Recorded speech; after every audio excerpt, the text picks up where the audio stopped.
agak berat juga. Betul. Okey. Alright. Okey. Mahal. Gambar dia cantik.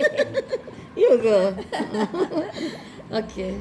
So untuk beberapa kakak pun sudah lama tidak datang. Last kakak datang bulan Bulan 7. 7 last kakak datang. Masuk ke kelas kan? Okey.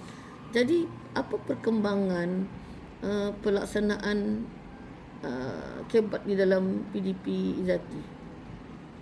Perkembangan kebat. Ya. Kita cerita dalam induksi dululah kan. Okey.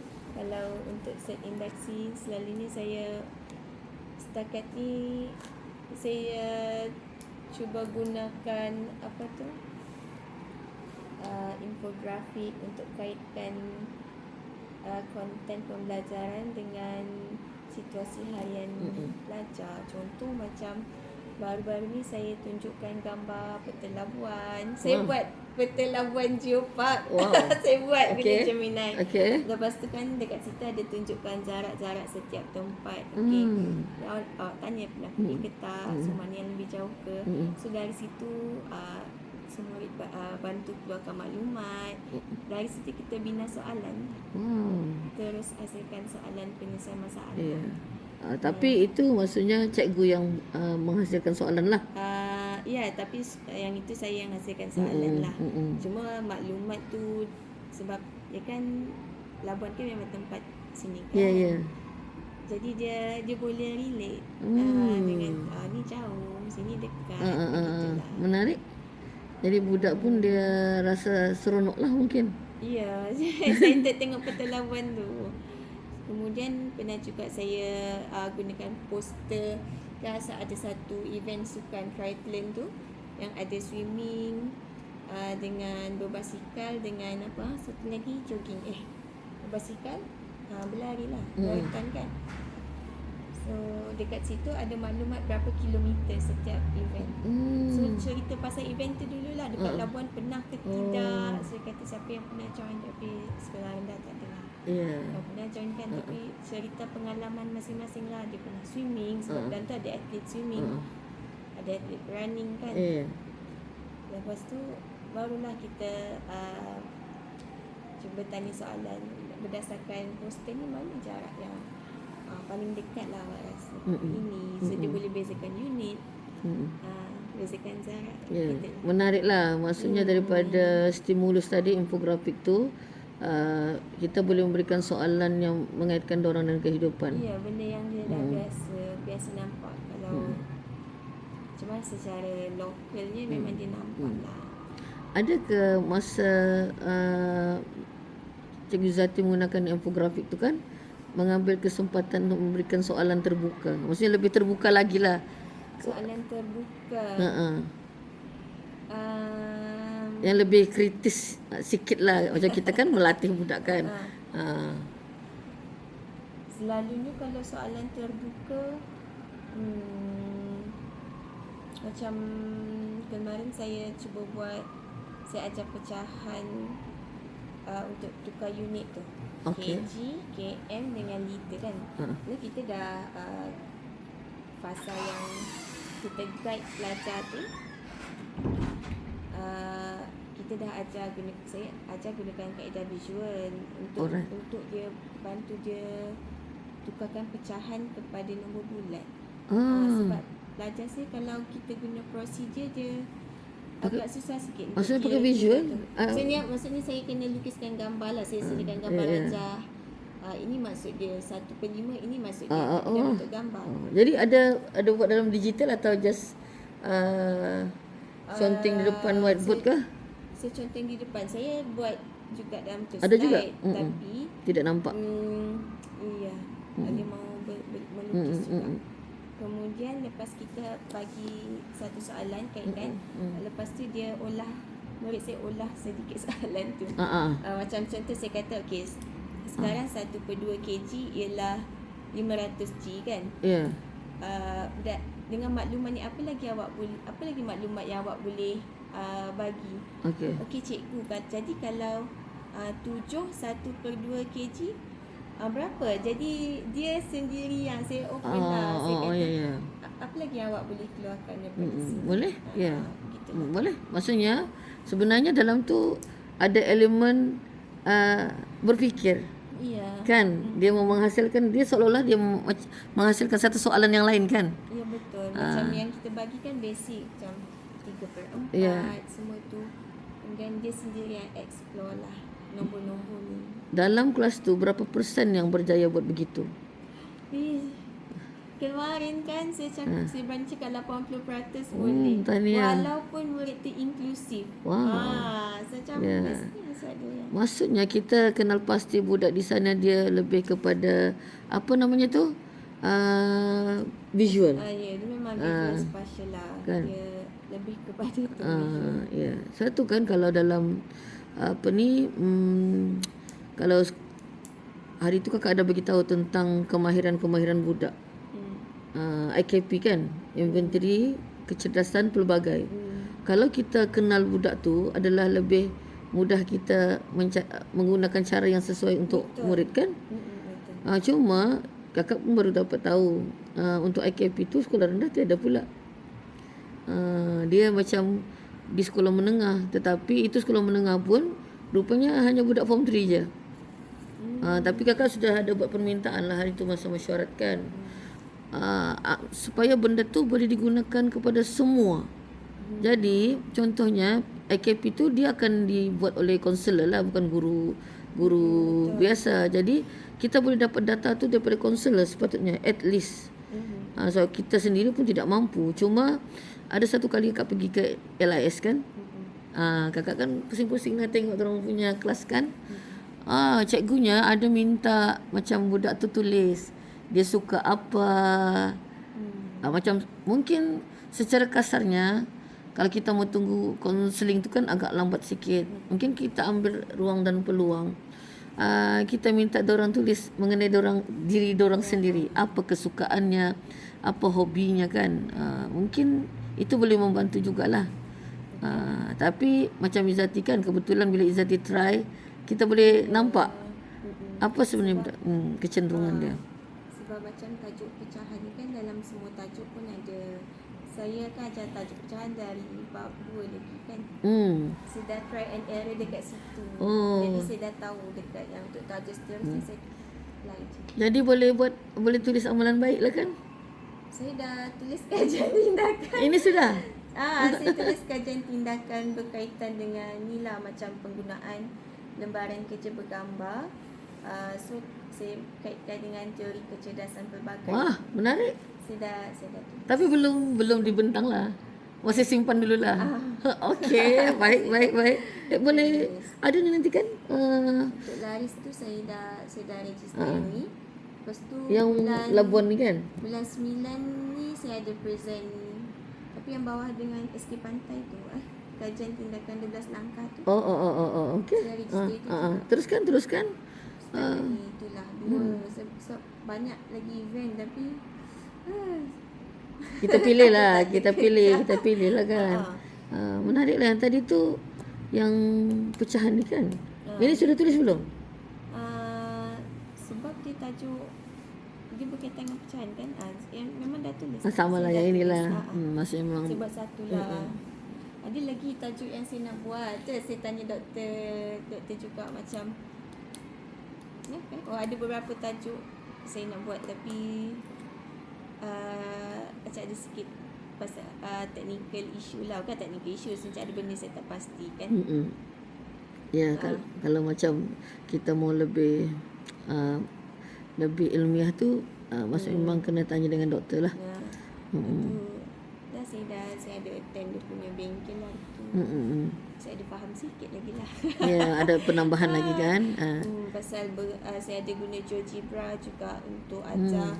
Dia menariknya, saya ingatkan murid kalau hands on, kita ingat kalau hands on dia lebih faham kan. Saya bawa dah protektor yang besar untuk ukur sudut semua. Saya bawa pembaris salah satu. Tapi dia tak pandai-pandai nak ukur sudut. Dia tak tahu nak letak kat mana. So saya bawa pergi makmal, saya guna GeoGebra. So semua ada laptop masing-masing kan. Dari situ kita ajarlah dia dekat sini pembaris tu kita nak letak kalau ukur sudut kat mana pusat dia, baru boleh. Dan semua macam ada yang dapat selesaikan 100 soalan sebab kan digital kan. Yang murid lemah pun habis-habis dapat 30. Kalau kita on paper dekat kelas, paling banyak pun 5 jenis sudut dapat ukur. Okey, maksudnya bila orang buat menggunakan GeoGebra tadi, kita boleh nampak budak punya kemahiran semakin meningkat. Dia mesti dia faham lah macam struktur pembaris tu macam ni, nak ukur kat mana. Okey, selepas sahaja penggunaan digital tu, adakah Izzati buat lagi berbentuk, yalah kan memang kan kalau dalam exam pun dia di kertas je kan, mana ada dalam digital kan. Okey, apa kesan perubahannya setelah dia menggunakan digital? Bila kita bagi balikkan lembaran kerja, dia tahulah nak letak pembaris tu kat mana. Dia boleh lah. Maksudnya terbukti lah. Boleh lah. Boleh. Dia nak transfer tu kan maklumat tu daripada digital ke atas kertas. So berapa persen masa awal kan? Okey, awal tu sebelum menggunakan digital tu memang kita sudah nampak budak tidak boleh. And then bila dia sudah menggunakan digital semakin ramai yang boleh kan. Okey. Jadi tadi adakah perubahan data sebelum dan selepas penggunaan digital tu? Ada. Macam kalau sebelum penggunaan digital tu saya ingat tak sampai 5 orang pandai mengukur. So lepas kita dah pakai GeoGebra, kalau untuk sudut yang biasalah, maksudnya tidak ada dalam bukan bentuk-bentuk yang bentuk objek sebenar kan. Boleh. Boleh. Dalam berapa persen lah lebih kurang? Lebih separuh kelas boleh lah. Okey lah. Lebih separuh. Dan pun kelas tu kita ambil kira murid inklusif pun dah 4 orang. Ya. Lebih separuh dah lebih boleh. separuh. Jadi adakah selepas lebih separuh tu, macam Izzati ada idea lain lagi untuk meningkatkan lagi separuh? Lagi separuh tu kan.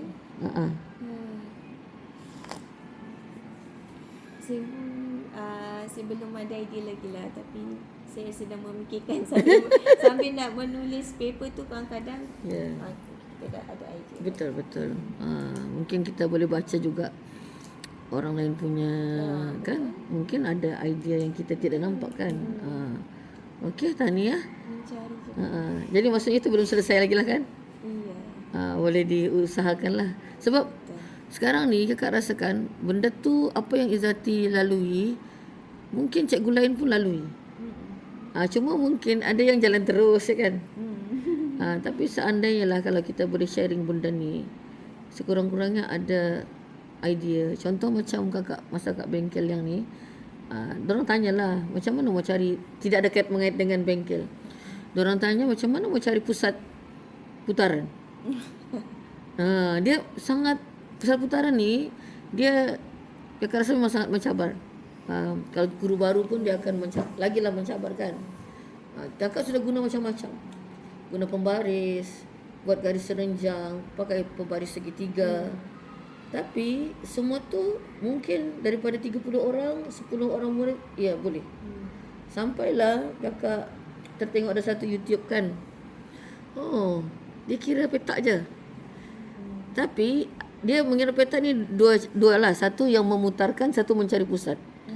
Yang memutarkan tu kakak rasa tidak realistik. Bukan tidak realistik. Kalau budak yang genius mungkin iya. Okey. Jadi tapi yang mencari pusat ni boleh. Jadi kan bila kakak tunjuk, kita sharing lah maksudnya kan. Ada orang mungkin tidak pernah nampak YouTube tu. Bukannya kaedah kakak tengok dalam YouTube pun. Ada orang kata iya, ada orang bersetuju. Dan kakak pun sudah mencuba berkali-kali benda tu. Dia hanya mungkin akan buat satu kesilapan je. Tapi dia boleh betulkan kesilapan tu. Macam contohnya, sepatutnya dia akan pergi ke rumah, balik rumah, dia ada 2 simpang sebelum dia pergi rumah tu. Sama ada pergi ke rumahnya ataupun pergi rumah orang lain. Jadi kalau dia masuk ke simpang ni, dia masuk rumah orang lain, boleh ke dia patah balik? Boleh kan? Jadi maksudnya walaupun dia silap, dia akan sedar kesilapan tu dan dia akan patah. Jadi kaedah tu dia hanya akan mengundang sedikit kecuaian, kesilapan lah. Tapi yang memutar tu macam agak banyak kecuaian. Jadi akak rasa yang menggunakan petak tu sangat baguslah. Saya ada soalan. Hari tu saya kan ajar tahun 1 tajuk masa. So saya bagi macam setiap kumpulan ni lah. Masa macam pagi, petang, malam kan. Semua kumpulan ada worksheet masing-masing, kita kertas masing-masing. Saya cakap dalam kumpulan semua orang tulis apa aktiviti kamu ikut masa yang saya bagi tu. Kalau pagi apa yang kamu buat? Senaraikan je, tulis je. Okey. Adakah itu soalan terbuka? Adakah? Ya. Soalan Boleh juga kan? boleh. Adakah Dia je satu kot. Kita level tahun 1 kan? Ya, boleh. So saya minta semua senaraikan. Jadi ayalah ada sikit kekangan tu macam dia nak pandai mengejak kan. Tapi kita boleh tolong ejakkan lah dekat depan. Sebab masa dia menyenaraikan tu, Ya. dia berfikir kan? Ya, fikir pagi dia buat apa, dia tulis kan. Ada yang sambil menyanyi kan, minum kopi lah. Ya. Ikut lagu. Saya rasa menarik. Adakah itu boleh dikira sebagai kebat? Boleh sebab kebat dia tahun 1. berkaitan dengan kehidupan dia. Dia kena fikir apa yang dia mau tulis kan. Macam berfikir ringan-ringan lah. Tapi menyeronokkan lah sebab dia bercerita tentang diri dia kan. Ya, yang itulah yang saya suka tu, saya rasa tertarik tu sebab kita cuma minta dia senaraikan je tapi tak sangka dia sangat excited sebab dia nak cerita apa dia buat. Cuma mungkin boleh add on lagi soalan tadi. Okey. Tapi mungkin yang add on tu dia bukan lebih kepada kebat tapi pergi kepada matematik. Okey. Izati rasa apa soalan yang boleh kita berikan selepas kita memberikan dia tugasan tadi? Yang pergi kepada matematik, operasi mudah lah, operasi asas kan, tambah tolak lah kan. Apa yang soalan yang Izati boleh berikan setelah diorang selesai membuat aktiviti tadi? Untuk tajuk masa dan waktu. Bukan, Izati kan suruh diorang senaraikan. Okey, apa yang kita boleh kaitkan dengan suruh bilang lah ada berapa aktiviti pada waktu pagi kamu buat. Ya. Oh, ya. Adakah macam pada hari tersebut Izati membuat macam Izati kata tadi membilang? Saya tak buat pula membilang sebab selepas itu kita tengok gambar. Jadi macam kenapa kita tidak ambil kesempatan kan? Dia akan bilang, okey. So kita tanya lagi, apa akan terjadi jika dua aktiviti ni tidak sempat kita buat? Kan? Ya kan? Sebab macam idea tu kan kakak nampak apabila kakak fikir macam mana kita membuat ulang kaji SPM, tajuk banyak kan? Okey, kita tahu tajuk ni akan keluar. Tapi contohnya teori graf sendiri dia ada berapa topik dalam tu. Dia bukan cari bucu tepi saja, subgraf lagi, pokok lagi, darjah lagi. Darjah pun ada darjah begini, ada darjah begitu kan. Tapi dalam soalan trial dia just kadang-kadang dia tanya bucu dan tepi je. Jadi macam mana kita dalam masa yang singkat kita mau sampaikan benda tu kepada murid? Kalau Izati lah dalam tajuk teori graf tadi kan, kan tadi contohlah soalan trial yang kakak ambil tu dia hanya ada soalan bucu dan tepi. Jadi macam mana kita mau sampaikan pula untuk pokok, subgraf, darjah, ikut titik macam ni. Kalau Izati lah jadi cikgu 3 apa Izati akan buat? Macam mana? Dalam masa yang singkat lah kita mau. Kalau macam sebenarnya situasi ni macam tajuk yang complicated, contoh macam tajuk tahun 5 kan. Kurang panjang, lepas tu jisim, nilai padu tu macam banyak kemahiran dalam tu. So first thing first, sebelum saya mula tajuk tu, saya buat peta minda dulu. So that our students get the bigger picture. Tapi bukan saya lah yang buat, saya bagi tajuk tengah saja. Okey, kalau tentang panjang, apa unit yang kamu ni, dia akan kembangkan. Student saya yang kembangkan. Sebarulah dari situ saya masuk. So kan saya cakap lah 2-3 minggu ni inilah kita belajar. Lepas habis terus kembangkan tak. So dia nampak apa kesannya kepada budak bila Izati buat begitu? Actually dia bagi assurance lah kepada students tu that okay, topik ni sebenarnya ini sahaja. Dia tidaklah yang terlalu membebankan, overwhelming kan. Sebab saya faham kalau kita undergo, bila kita mengajar benda tu tak habis-habis. Maksudnya budak rasa macam ni bila nak habis, macam susahnya. Tak, misalnya kita nak bagi tahu dia, ini je yang awak belajar. Kita macam mana make it them feel matematik ni Senang, simple. simple. Jangan overthink. Ada Pada saya lah, sebab saya jenis yang I always look at the bigger picture first. okey. Adakah kalau budak sekolah menengah kan, diorang ada masalah cepat lupa? Okey, adakah budak sekolah rendah, contoh rumus panjang darab lebar, 1/2 darab tinggi itu kan daripada sekolah rendah. Betul. Okey, kalau km kepada meter, meter kepada cm, itu kan dari sekolah rendah kan? Betul. Okey. Adakah isu yang sama berlaku di sekolah rendah? Budak dia tidak ingat. Betul, kita fokus penukaran unit tadi. Adakah budak sekolah rendah dia menghadapi isu yang sama seperti budak sekolah menengah, iaitu budak tidak ingat untuk menukar unit tu? Kalau setakat ni rutin yang pagi-pagi bila kita ulang-ulang tanya tu, respon tu positif lah, macam boleh ingat. Tak ada juga masalah tak boleh ingat. Untuk kelas Izzati lah. Tapi mungkin bila kita bagi soalan dan dia tengok macam mana nak buat ni, dia macam akan terfikir, tukar unit macam mana. Dia akan mungkin dia ingat tapi dia tak dapat apply. Okey. Macam dia kata kena darab 100, 1000. Jadi macam mana mau selesaikan masalah tu, Izzati rasa lah. Sebab dia kena tahu juga tu kan. Betul. Maksudnya isu ke sekolah rendah? Adakah itu satu isu? Betul, itu satu isu juga. Betul. Saya setuju, itu satu isu. Tapi macam kita macam mana? Kita bukan nak, dia faham by heart kan? Bukan. Tapi macam mana saya nak cakap, nak tak nak dia kena menghafal juga, macam kena ingat juga. Okey. Pernahkah dia apply secara organik tu. Pernahkah Izzati masa mengajar tajuk ni, kan memang ada dari dia jam berapa diorang tukar unit ni? Tukar unit ni di tahun 4 sampai tahun 6 lah kan? Okey.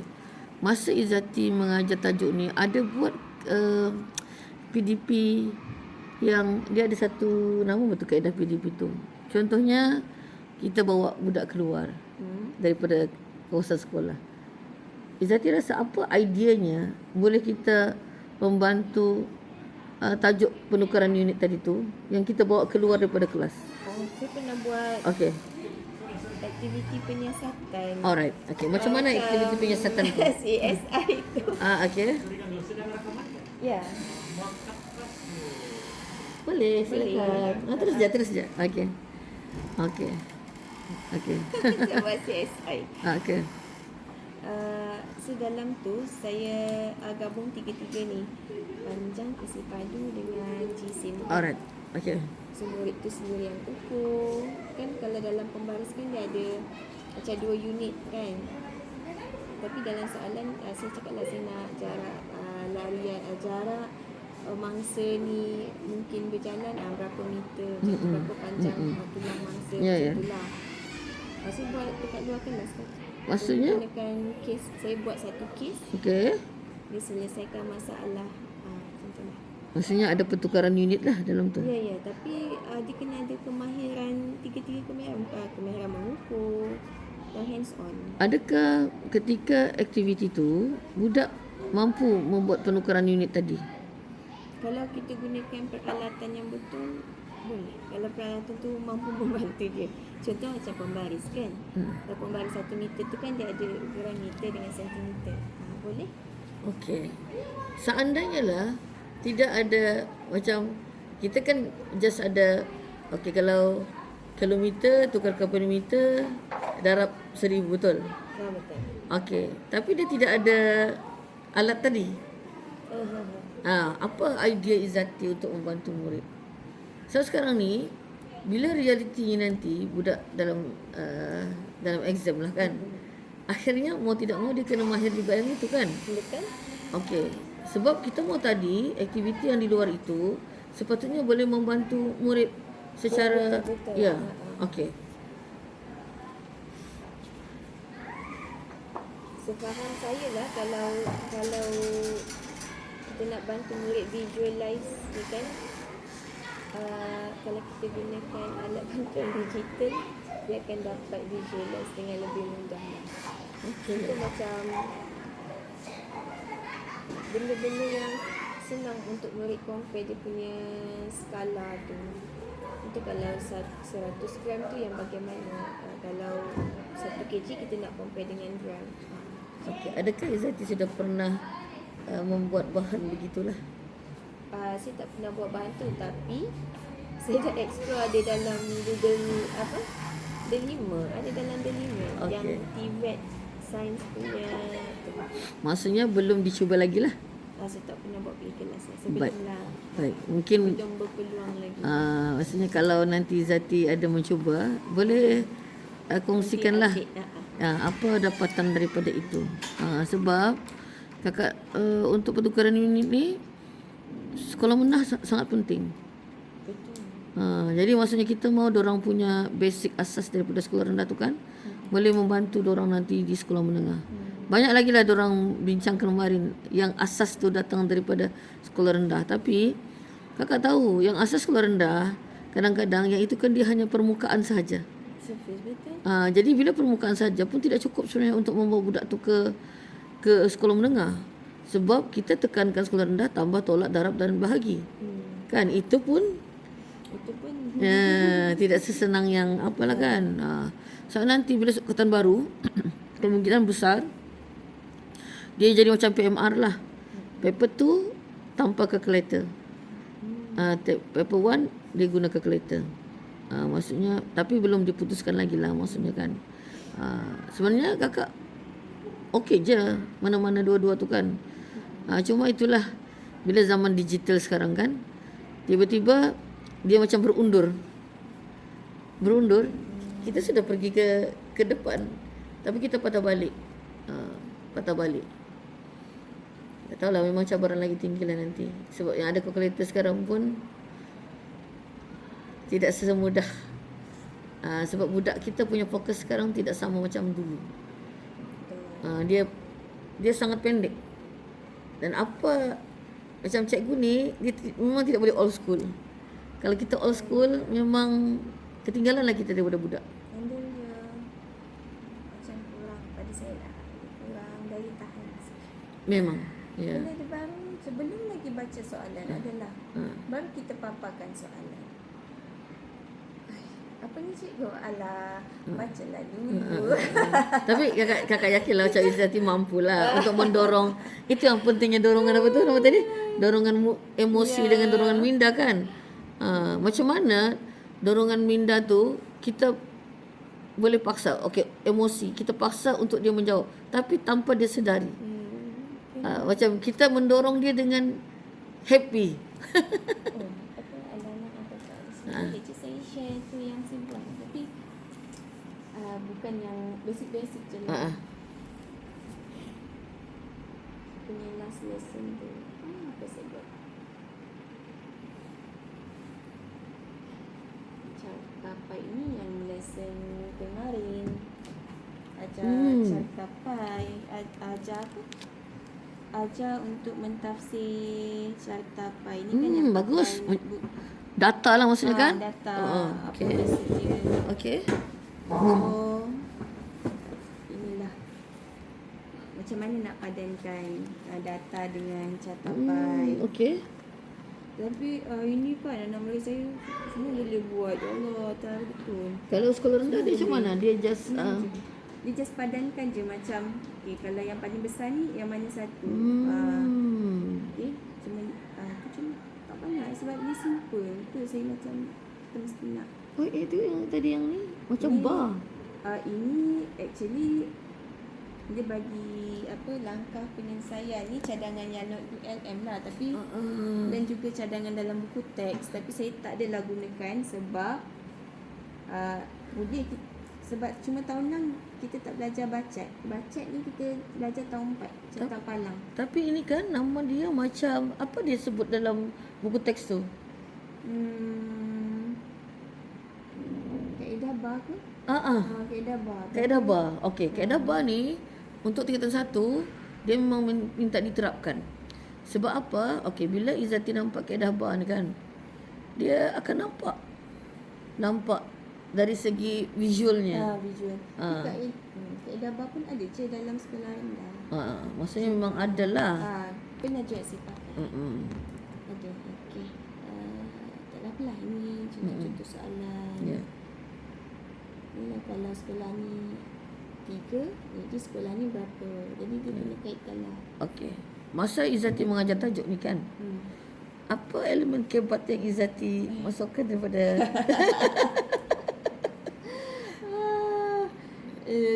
mungkin saya tak terfikirlah timing kebat ni.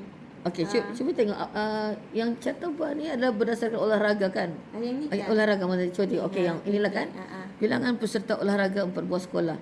Okey, Izzati rasalah apa soalan kebat yang boleh diberikan berdasarkan carta bar bilangan peserta olahraga 4 buah sekolah ini.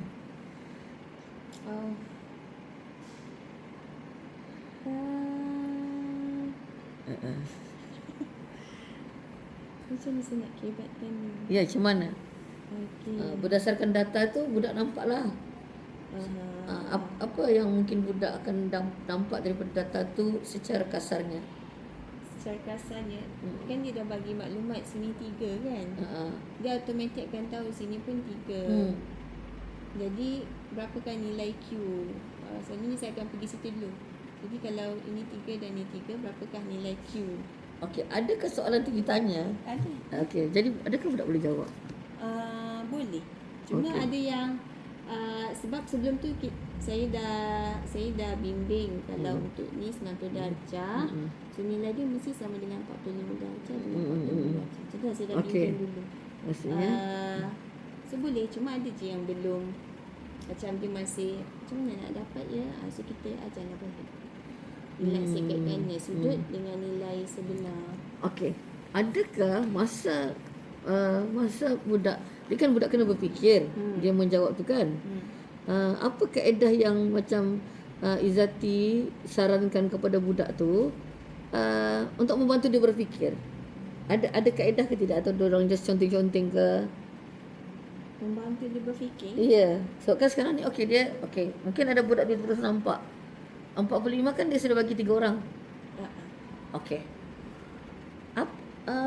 Ada kaedah visual ke yang macam Izzati macam sekarang cikgu mau kamu cari berapakah orang yang berada di dalam 90 darjah dan 190 darjah, tanpa dia mengetahui kaedah pengiraan sektor tu. Dia hanya perlu menggunakan satu kaedah visual yang memang ada dalam buku teks juga. Apa kaedah yang Izzati rasa boleh digunakan? Sini, saya perkenalkan ni dulu. Ada lagi? Ada selain daripada ini? Okey. Yang ini sebab kalau pakai separuh tadi, macam mana dia mau relatekan dengan 45 darjah ada 3 orang? Masih belum nampak kan? Okey, macam mana? Macam mana Izzati rasa? Menariklah kakak, macam baru tiba-tiba terfikir tadi. Kakak makan suplemen.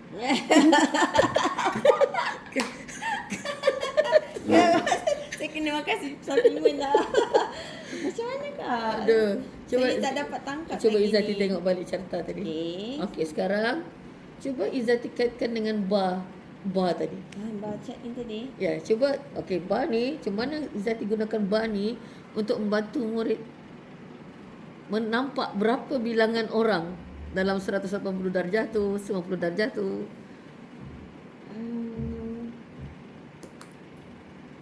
Saya tak cuba bar ni sekejap.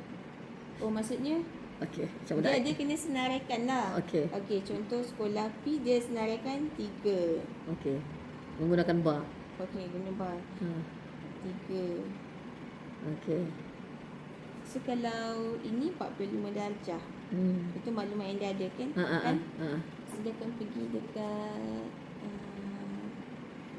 mana ni? Okey, sekolah yang dia ada lagi R. Dia tahulah ni pun mestilah sama 3. So ini 45. Hampir kakak rasa Izzati hampir sudah, tapi agak Tapi terpesong sikit. Terpesong tak tahu sikit. saya tak ada idea macam mana kita nak bantu tu. Macam ni ya. Okey. Saya tak ada idea. Cuba. Okay, P. Okay. 45 darjah. 3 orang kan? Okay, lepas tu R. Okay, 45 darjah pun 3. Okay, kemudian Q. 45. Saya tahu ni. Saya dah tahu. 45 dan 45 lah. Saya kena buat macam tu kan. Betul tak? Tidak nampak kan? Ini 45 dan 45. Saya buat 3. Kan? Boleh. Saya tahu. Jadi macam budak lebih nampak betul. Ini tajuk kajian saya masa kat IPG. Oh, okey. Model bah. Jadi kenapa tidak pakai? Sebab dia ada banyak pendekatan. Ya, kan? maksudnya kakak rasa model bar ni dia tidak popular memang. Ya. Tapi dia popular di Singapura. Oh, dan dia bukan untuk semua tajuk lah.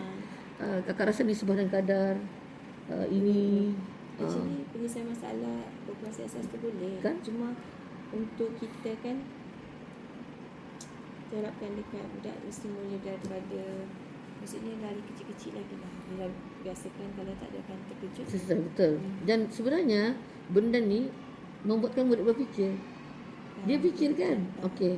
Dia nampak 45 3 43. Okey.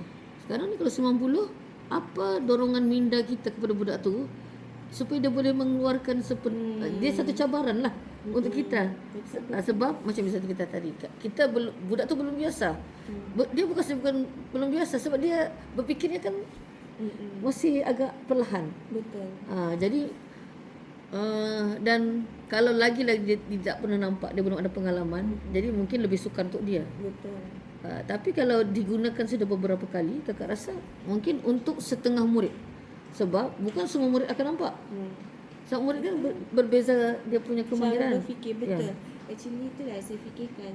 Macam kita kan cikgu matematik sana, kita nak wiring sikit cara dia berfikir tu, nak ulang kan. So itu kan macam tadi contohnya penyoalan terbuka kita tu sebenarnya adalah jajan untuk memancing dorang berfikir. Dan murid bertanya soalan pun adalah satu macam exercise, macam lompat bintang dia untuk dia menggunakan minda dia untuk berfikir. Jadi sekarang ni kakak rasa memang antara cabaran guru adalah macam mana kita mau melatih budak tu. Contoh kita mau fokus bertanya soalan.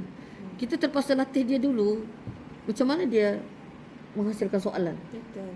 Sebab dia kena berfikir. Dia memaksa diri dia untuk berfikir. Jadi bagaimana dorongan emosi tadi boleh membantu kepada orang bertanya soalan. Maksudnya dia bertanya soalan tu dia di bawah 4.41. Guru sebagai penerong minda. Mesej ini aku kurang panjang. Okey. Ni saya buat macam setiap hari saya tambah sikit-sikit saya kumpul soalan. Ini soalan yang biasa lah. Ini soalan biasa. Mungkin soalan biasa juga. Ni saya olah daripada Mobim ke? Sudahlah daripada Mobim, olah lagi. Ya. Tapi boleh. Boleh. Kan? Buku teks macam tu lah. Boleh. Tadi soalan yang poster tu. Tapi last minute kan saya nak tertukar bayang ke dalam bahasa Apakah lain. acara yang paling jauh jaraknya? Apakah acara yang paling dekat jaraknya? Berapakah beza jarak? Okey, kita minta lagi budak. Cuba berdasarkan daripada ni. Apa lagi? Apa? Apa yang Izzati boleh buat? Macam Izzati pula kucing. Sebab ini masa ni fokus saya ialah nak ajar tolak melibatkan apa? Tolak. Okey. Tolak melibatkan ukuran panjang. Okey. Tapi kalau sebenarnya boleh dikembangkan lagi untuk operasi lain, banyak boleh. Tapi sekarang bolehkah yang ini kan sudah ada stimulus dan ada sudah macam bantuan. Apa dorongan minda yang boleh Izzati berikan kepada murid supaya daripada di sini kita boleh meminta budak itu bertanya soalan. Macam sekarang ni kita memang kena biasakan orang bertanya soalan. Apa stimulus kan untuk dia bertanya. Ataupun berdasarkan ini pun sudah ada Maksudnya berdasarkan yang stimulus yang Izzati sudah berikan, gambar tu lah. Okey. Dari gambar tu saja yang membuatkan budak tu boleh berfikir satu soalan untuk ditanya kepada kawan dia. Izzati rasa bolehkah yang slide ni? Cuma saya Adakah memberikan tak ada peluang? idea. Tapi Okey, so idenya bukan kita. Kita mau budak tu yang. saya ada je tanya ada tak saya sudah tanya tanyalah saya Okey, soalan. dia okey, ada tak bagus. soalan? Maksudnya ada sudah macam ada effort sudah. Betul kan Tapi tanya. apa dorongan emosi itulah tu. lagi Ya. supaya dorang tu bertanya. Kan seperti dorang bekerja-kejar mau dapat stiker contohnya kan. Okey, apa sekarang ni supaya budak tu kan dia jadi kebiasaan macam berebut untuk bertanya soalan. Tapi kakak ada soalan. Okey, sekarang ni Izzati rasalah 1 hingga 4 berapa kualitinya murid bertanya soalan dalam kelas? Dua. 2. Okey. Tapi dia bertanya, saya nak cakapnya, murid saya sekarang memang bertanya kak. Okey. Hari tu dia yang tanya saya, apa soalan tu saya rasa membuka minda kawan-kawannya jugalah. Saya dah tak ingat lah. Tapi berapa persen murid dalam kelas tu? Okey, mungkin itu adakah itu orang yang sama? I believe everybody take note. Okey. Bila diterangkan tu, ya, tapi tu murid tahun 6. Okey. Soalan dia, tajuk apa saya ajar tu? Tajuk ni sebab kan ya, saya check yang ni. Adakah orang yang sama? Tidak, bukan orang yang Berbeza-beza sama. lah. Yang tanya saya tu murid yang sederhana. Okey.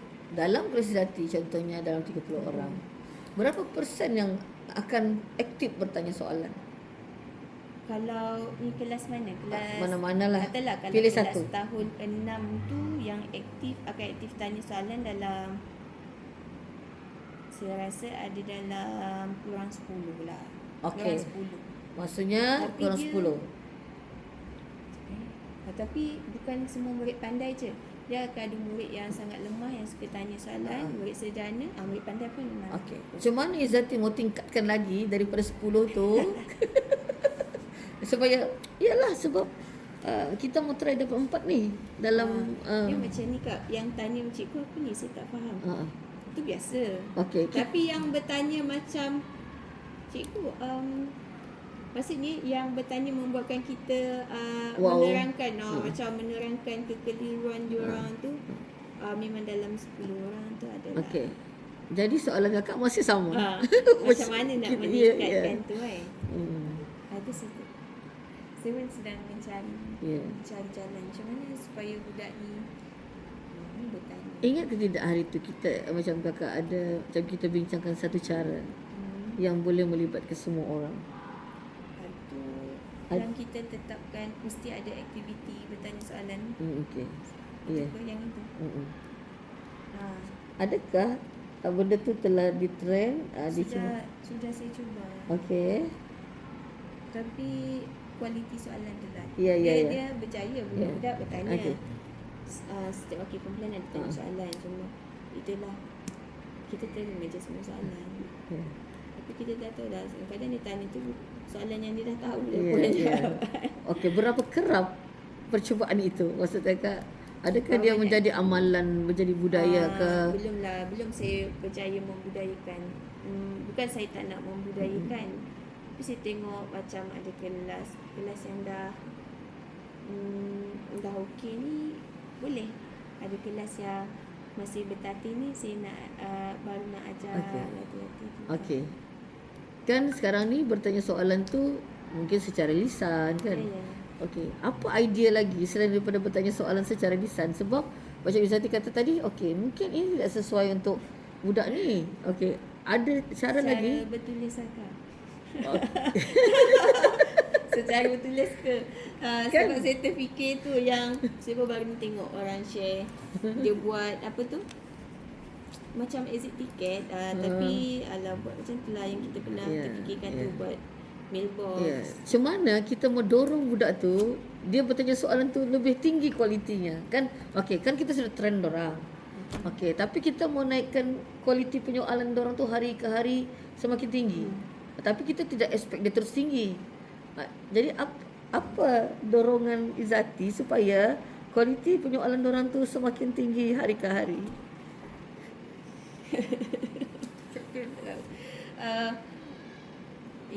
Ini pendapat saya je lah ya. Ya boleh, Kan? boleh.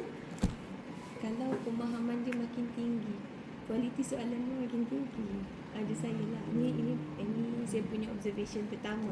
Hipotesis pertama saya, kalau budak tu pemahaman dia semakin tinggi, untuk soalan yang dia tanya kita pun, dia punya salah faham tu macam ada something lah yang kita boleh ada impact. Tapi kalau macam, bukan saya kata budak yang tak pandai, soalan dia pun tak pandai, tak. Soalan dia pun akan membantu dia juga. If we give the right stimulus, kata bagi rangsangan yang betul, dia akan, kita dah boleh hasilkan soalan yang lebih baik lah. Jadi apa kesimpulan yang Izzati boleh berikan daripada kita punya perbincangan tadi tu? Kesimpulannya, cikgu memang perlu bagi satu rangsangan yang sangat baiklah kepada pelajar. Ini contoh sajalah, ni contoh. Macam gambar kan, data. Ya. Jadi apa tindakan Izzati? Cantik kan? Cantik. Macam ini pun maksudnya Macam mana? satu rangsangan kan kepada budak-budak kan. Contohnya, okey, kalau sekiranya ada ada kilometer baru kakak nampak. Okey. Soalan rangsangan. Okey. Kenapa pula kakak yang cari soalan rangsangan tu kan? Okey, apa? Sepatutnya kan. Saya buat terfikir patutnya saya suruh diorang tengok ni. Okey, buat satu soalan. Semua pasangan dalam secara berpasangan buat satu soalan masing-masing satu je lah. Betul? Nanti Boleh? kita akan pas-pas soalan tu berbagi. Maksudnya kakak rasa berpasangan agak efektif juga. Ya, saya lebih suka lah. Kan? Berpasangan kan? Sebab bilangan orang yang berfikir tu Dia semua kena berfikir. betul. So kalau macam 5 orang, kakak yakin ada passenger lah, kan? Betul. Tapi kalau 2 orang mungkin akan lebih membantu. Betul.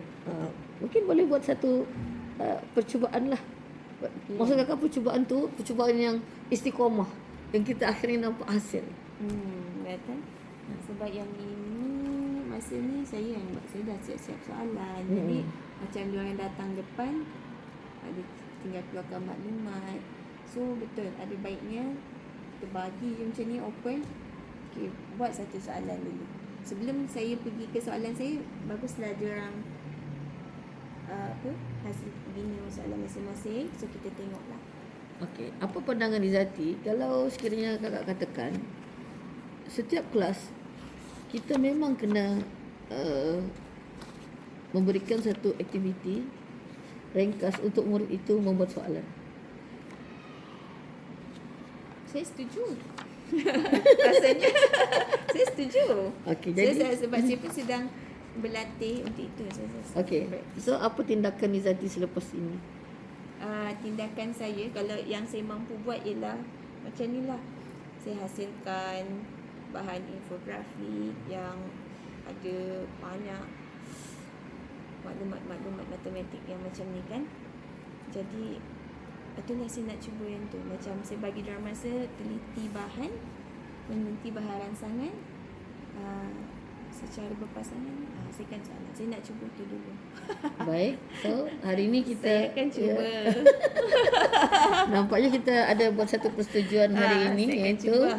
mendorong minda murid untuk bertanya soalan.